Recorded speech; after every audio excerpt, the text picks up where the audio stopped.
Christopher Rosen here with Barry Levinson, the Oscar and Emmy award-winning director whose new film is The Survivor, coming to HBO in April. Barry, I read in the press notes, and I know you've talked about in interviews how when you were a young boy, I think 5 years old, in 1948, I believe you had your uncle who survived the Holocaust, came and lived with you, and he was experienced PTSD episodes and really left an impact on you. And reading that after seeing the film, obviously that is such a tremendous connection to the material of The Survivor. So was that personal memory something you were actively looking to figure out a way to explore and you found this project, or was that just some kind of kismet actually? No, it would be that I completely, forgot about it. As 5 years old, we had that conversation. I had it at 16, but I basically, forgot about it in that regard. And I wouldn't say I was looking for a Holocaust movie or anything. It's just that when this script came, I immediately thought of that incident. But I thought of the incident in today's terms, that what he had and what we now call is post-traumatic stress disorder. And that wasn't known then, and so that's what drew me into it. So I'm reading it, oh my God, look, whether you're a soldier or whatever it is, you've had like real trauma that took place, it doesn't necessarily, for many people, just go away. You're haunted by it. And so I thought, well, that's an interesting way to look into this situation. He survived the camps, but now he's got to survive life and enjoy life and be able to be a part of it, engaged by it, to be able to laugh, to do all the things that are, part of human behavior. And that's the journey of Harry Haft, to come to that. And so that's what sort of got me, rather than sort of certain things which are definitively Holocaust pieces. Mm-hmm. That's the section of the camps is really the flashbacks. It's the haunting of. Right. Yeah, I wanted to ask you two things there. So, you mentioned that there are obviously a lot of really good, great movies about the Holocaust, and it's definitely. But and I could be forgetting some, and maybe, but I had not seen one actually from this perspective, and not just the PTSD, but what it actually means to survive and the cost of that survival to somebody. And I just found that so compelling as well. And and it made me think of a lot of these questions that people maybe don't think about, I guess, the moral questions and what you would do to actually survive that kind of situation. Can you talk a little about that and how that interested you as well? I imagine that was a key driver as part of your interest. But well, it was part of my interest. It's also in not thinking of the time, is that I read something not that long ago that said, I don't know, I could be wrong on the numbers, but 35 or 40% of high school students never heard of the Holocaust. And you go, well, how's that possible? How in the world is that possible? It's if you don't know about our past, then we can just repeat it in some fashion, in some other way. You look at what's happening in the Ukraine right now. You got nearly 3 million displaced people. What's going to happen to 3 million people? How affected are they going to be by that, to be no longer in their houses, to have lost, loved ones, to be separated from relatives, etc.? What's the cost of that? So if we don't pay attention to what's taken place and understand and try to somehow evolve and move forward, we can't ignore the past, because the past will come back. Mm-hmm. And so not to make an issue of it, but it's why do you ultimately do certain work? Certain things connect. So I connected to it was a great uncle, and therefore it's that incident stayed in my head, and I thought, well, that's an interesting way to look into it in terms of the issues that we're talking about. Mm-hmm. It's not just camp life. That's only a snippet of the film. And you mentioned also, I think it's applicable to so many things. Obviously, Ukraine, and you made this obviously before the pandemic, and we just seen so many. We are when you live through so many traumatic events, I think the impression is maybe to just move try to get past it as fast as possible and move on. But I think you actually can't do that. And that's another, watching this film now, is like with that frame of reference, I was just kind of like really affected by that as well. And I think audiences will be too when they watch it. So it's really great. Oh, I hope so. Yeah. You mentioned the camps and having it be like a flashback, or, you know, obviously the movie, it takes place in 3 different time frames. What you shot the concentration camp stuff in black and white. Can you talk about that decision? Like, you know, was it to make it feel like more of like a flashback newsreel thing, or like what was your approach there? Well, 2 things. One is because he's haunted by it, and so therefore, how do we we look back on life exactly the way it was or not? You know, it is the past. It's way in the past at times. So what's the best way to deal with it? And I had a hard time picturing it if it were in color. So if I'm flashing back, how does the audience immediately know that we're back in his head? And to be honest with you, I wasn't sure, how do I do that without have to go put something on the screen, because you can get confused by it. And the other part is, I can't picture that camp life in color. And I remember when we went to Auschwitz, and I'm looking at the green grass and the green trees, and I'm going, gee, I can't quite relate to it that way. And so I thought, well, okay, so we can set it off. One visual, black and white, past memories, 49 to 50, 51, another palette, and the same thing applies to the 60s.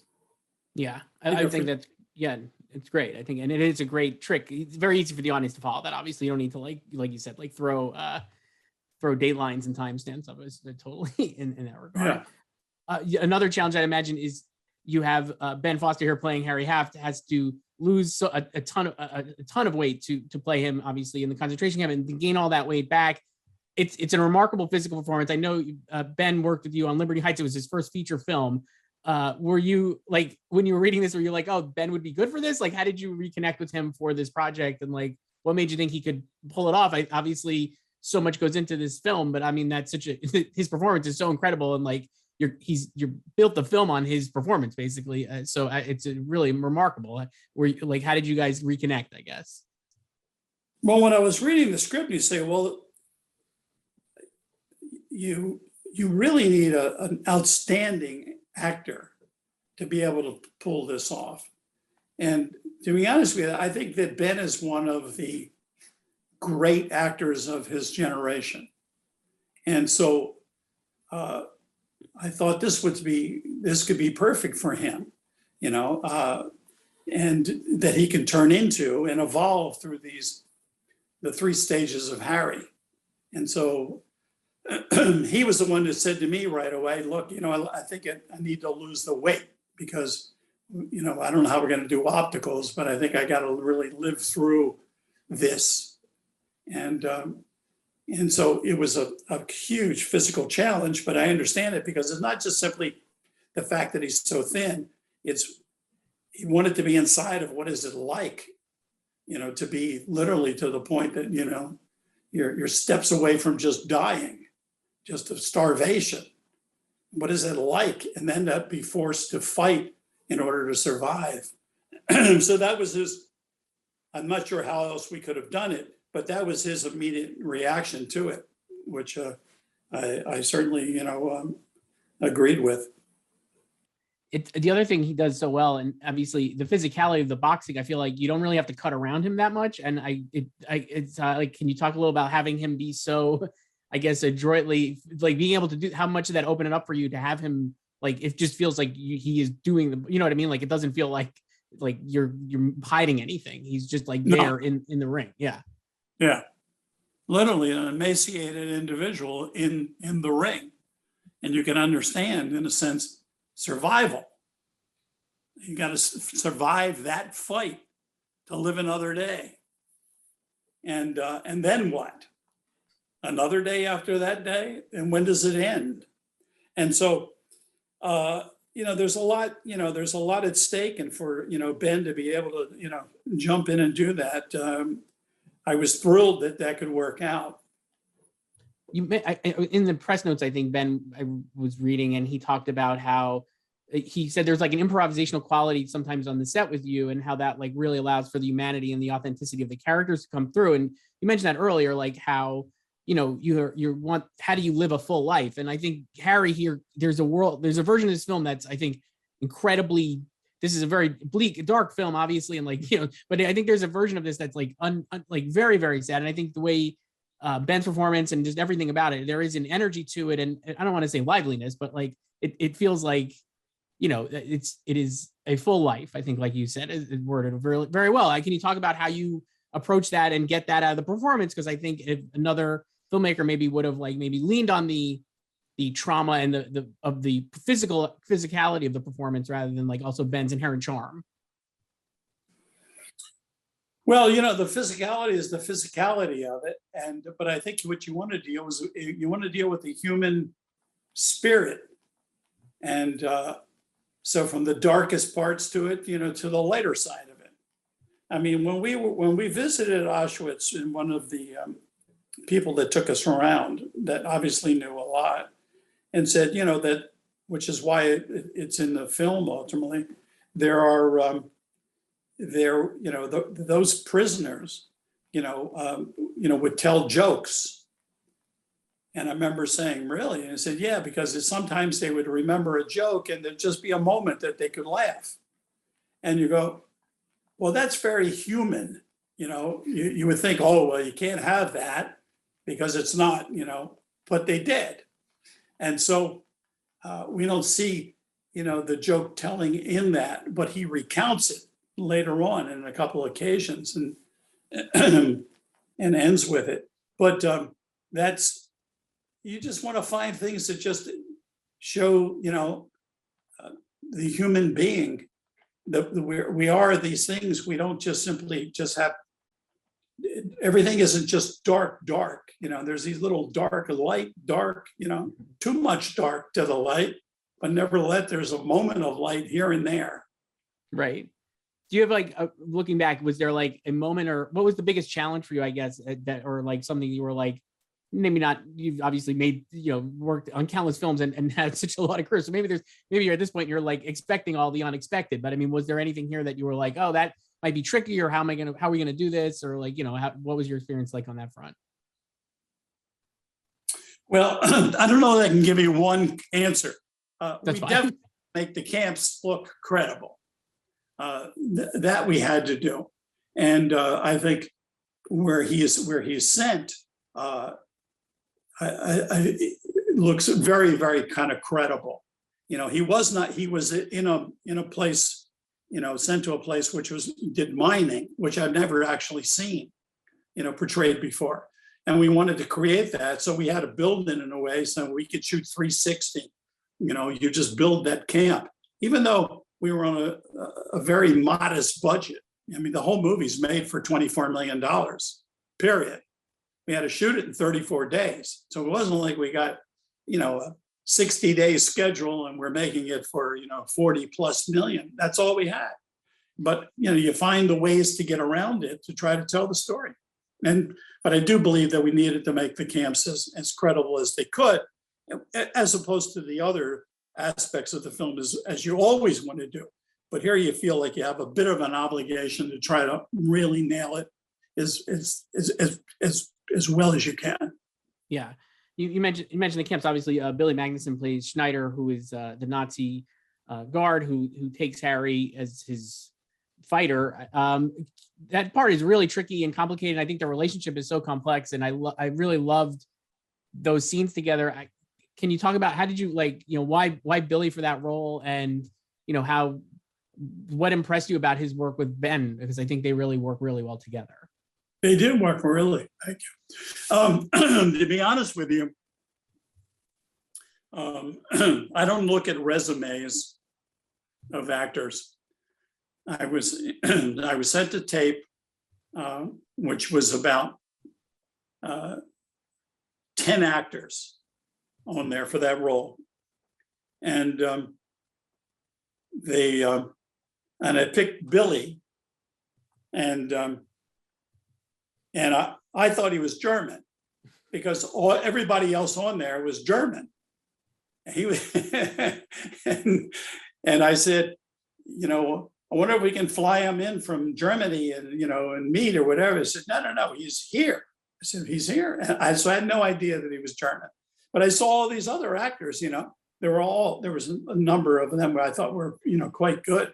But I thought there was something in him that I thought would be interesting to play with as that character, because he's a conflicted character on one hand. On the other hand, he's a soldier who goes by, what he's told to do.